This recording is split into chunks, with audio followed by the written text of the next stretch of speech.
La prima volta che sono venuto qua dentro doveva essere autunno 76, ero da poco maggiorenne, ero studente di architettura e mi ricordo che già allora si vedevano i segni dei vandalismi, delle asportazioni, c'erano ancora lungo le pareti, almeno in parte, le tavole di larice che servivano per proteggere appunto dall'umidità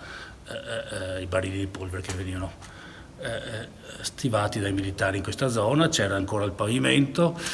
e di lì a breve tutto verrà asportato, destinato ovviamente al mercato dell'edilizia pregiata. Pensate, tavole di larice da 3, 4, 5 centimetri, stagionatissime di un secolo e mezzo di età,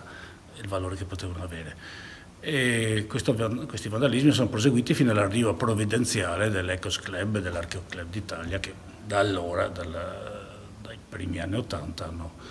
hanno gestito e salvaguardato quest'isola. Poi naturalmente una cosa che mi aveva incuriosito moltissimo erano le centinaia di scritte, di disegni, di monogrammi che tappezzavano le pareti del Tesson, soprattutto nel setto trasversale, in cui non sono mai state coperte da calce, quindi erano immediatamente visibili e interpretabili. Ho cominciato a cercare di interpretarle, di leggerle e da cosa nasce cosa ho cominciato a fare anche studi paleografici